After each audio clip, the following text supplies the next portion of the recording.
Hello friends, நீ பார்க்க போகிற வீடியோன்னு பார்த்துட்டிங்கன்னா நம்மளோட ரோஜா பூ வந்து பறிக்க போகிறோம். நம்மளோட பூக்களோட அறுவடையை பார்ப்போம், வாங்க பார்க்கலாம்.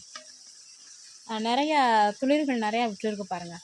சம்மர் டேஸில் எப்படி இந்த பூச்செடிகளை வளர்க்கணுன்னா, நல்லா புளிச்ச மாவு இருந்தால் அதை கீழே ஊற்றாமல் நல்லா நிறைய தண்ணி கலந்து செடிகள் மேலே தெளிச்சு விடணும். நான் தெளிச்சு விட்ருக்கேன் பாருங்கள், எல்லா இலைகள் மேலேயும் தெளிச்சு விட்ருக்கேன் பாருங்கள். தெளிச்சு விட்டால் தான் இந்த மாதிரி பூக்கள் வந்து நம்மளுக்கு வந்து சம்மர் ஹாலிடேஸ்லேயும் இந்த மாதிரி நிறையா கொடுக்கும். இந்த பூக்கள் வந்து கொஞ்சம் பறிக்காமல் விட்டுட்டேன், அந்த வெயிலுக்கு அதுவும் அதிகமாக வாடி போயிடுச்சு.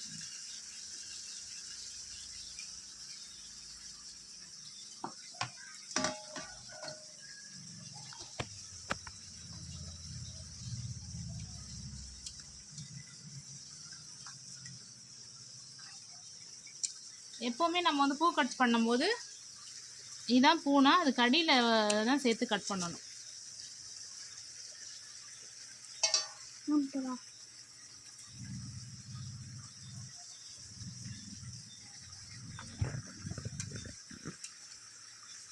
நிறைய பூக்களை பறிக்காம மாட்டனால நம்மளுக்கு வாடி போயிடுச்சு.